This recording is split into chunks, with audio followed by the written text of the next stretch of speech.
ഉത്തർപ്രദേശിലെ ഉന്നാവ് ബലാത്സംഗ കേസിൽ പ്രതിയായ ബിജെപി നേതാവിന്റെ ശിക്ഷ മരവിപ്പിച്ച ഹൈക്കോടതി വിധിക്കെതിരെ സുപ്രീം കോടതിയെ സമീപിക്കാൻ ഒരുങ്ങി അതിജീവിത. സുപ്രീം കോടതിയിൽ നിന്ന് നീതി ലഭിക്കുമെന്നാണ് പ്രതീക്ഷ എന്ന് അതിജീവിതയുടെ മാതാവ് പറഞ്ഞു. രാഷ്ട്രപതിയെയും പ്രധാനമന്ത്രിയെയും കാണാനാണ് അതിജീവിതയുടെ നീക്കം.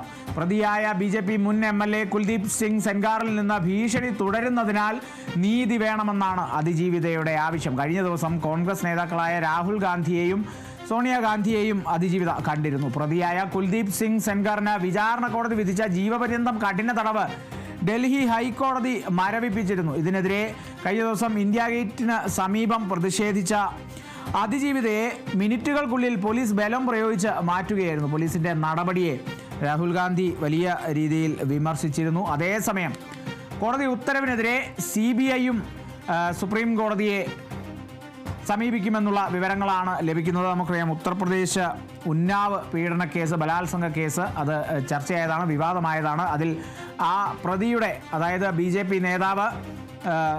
പി നേതാവിൻ്റെ ആ ശിക്ഷ മരവിപ്പിച്ചുകൊണ്ടുള്ള ഒരു ഹൈക്കോടതി ഉത്തരവുണ്ടായിരുന്നു. ആ വിധിക്കെതിരെയാണ് സുപ്രീം കോടതിയിലേക്ക് അതിജീവിത പോകുന്നത്. സുപ്രീം കോടതിയിൽ നിന്ന് നീതി ലഭിക്കുമെന്നുള്ള പ്രതീക്ഷ കൂടിയാണ് അതിജീവിതയുടെ മാതാവ് പങ്കുവച്ചിരിക്കുന്നത്. ഈ 2017 ഈ ഒരു സംഭവം. ഈ പ്രതി, അതായത് BJP നേതാവായിട്ടുള്ള ഈ കുൽദീപ് സിംഗ് സെൻഗർ തട്ടിക്കൊണ്ടുപോവുകയായിരുന്നു പെൺകുട്ടിയെ. പ്രായപൂർത്തിയാകാത്ത പെൺകുട്ടിയാണ്. പെൺകുട്ടിയെ തട്ടിക്കൊണ്ടുപോയി ബലാത്സംഗം ചെയ്യുകയായിരുന്നു എന്നുള്ളതൊക്കെ തന്നെയാണ്. പിന്നീട് റായ്ബറേലിയിൽ വെച്ച് ഈ പെൺകുട്ടിക്ക് വാഹനാപകടത്തിൽ പരിക്കേറ്റിരുന്നു. അപകടവുമായി ബന്ധപ്പെട്ടൊക്കെ ഈ കുൽദീപിനെതിരെ കേസൊക്കെ എടുത്തു. പിന്നീട് ഈ ഒരു സംഭവവുമായി ബന്ധപ്പെട്ട് BJPയിൽ നിന്ന് തന്നെ ഈ കുൽദീപിനെ പുറത്താക്കുന്ന സാഹചര്യം കൂടി ഉണ്ടായി.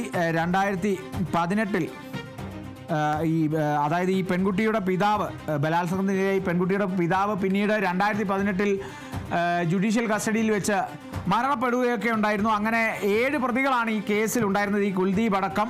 അത് ഈ 10 വർഷം തടവ് ശിക്ഷയാണ്. അതായത് ഈ കുൽദീപ് സിംഗ് സെൻഗാറിന് ജീവപര്യന്തവും, ഒപ്പം പ്രതികൾക്ക് 10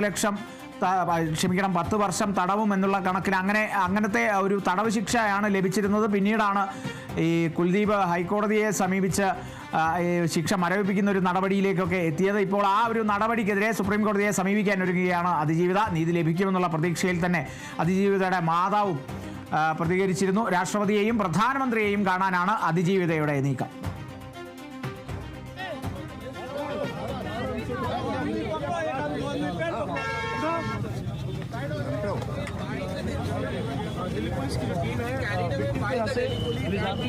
to the CRPF.